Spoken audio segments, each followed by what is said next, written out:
Okay, so today I've decided that I'm going to do an unboxing of my Famicom Mini before we actually play it later today. But before I do that, I decided that, as I mentioned in the other stream, I was really surprised when I got the NES Mini at just how small it was. So I'm sure this has been done plenty of times before, but I just wanted to do it real quick. Here is our NES Mini right there. Right? So it looks just like the original console. There's the HDMI and USB on the back. Super cool. But just so that you have an idea of how big that is, I'm going to take a NES controller and show you just kind of how it lines up. So it's slightly less than the length of an NES controller in that direction. And then probably just about as big as just half the NES controller, just before that little gray area in the middle, in that direction, so about like that. And then on the top, it's basically as wide as one NES controller, and you can almost fit two on top of one another, but I'm actually going slightly over the edge when I do that. So that's how big the NES Classic Mini is, just so you have an idea. But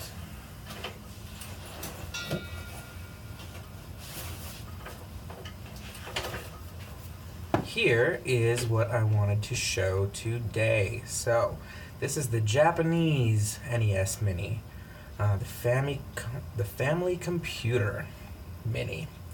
Cool. So if you're like a hardcore unboxing guy and you really love the idea that it's a true unboxing, sorry to disappoint you. I have opened this box once before. I've never used this system, but I did need an HDMI cable one time, and this box was handy, so I opened it up and grabbed that. But that is all back in there now, so everything is where it is when you first get the package, so it's approximately the same. So I'm going to go ahead and just open this up here.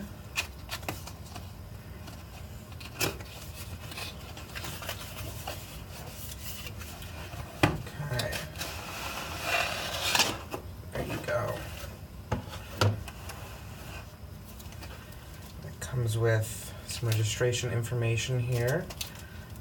Wonder if I can use that to get some Club Nintendo points or not. Or not Club Nintendo, my Nintendo. Wonder if it's like stuck just going to Japan or something. And then here we open up the system.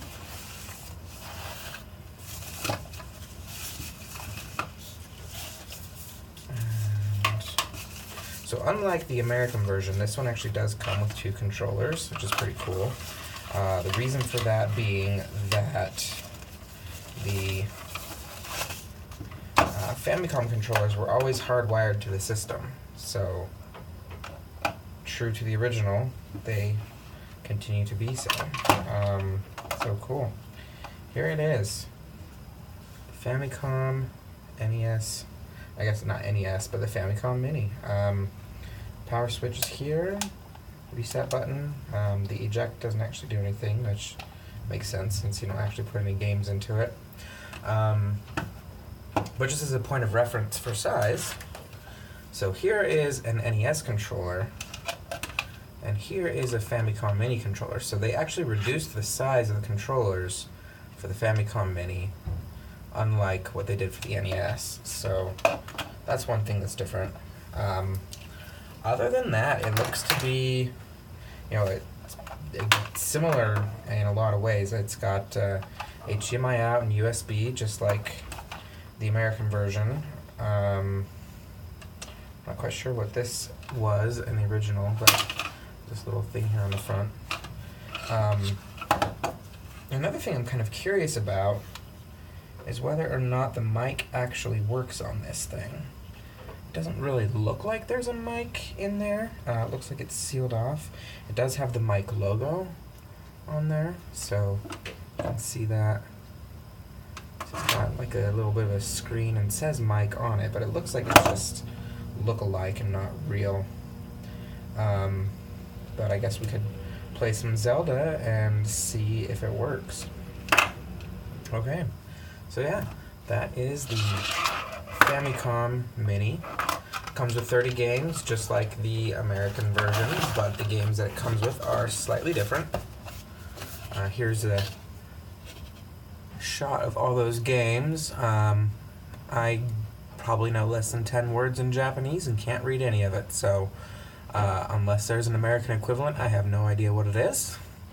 But I'm looking forward to trying this out later. I'm going to do a live stream later today, and hopefully you'll tune in for that. Bye!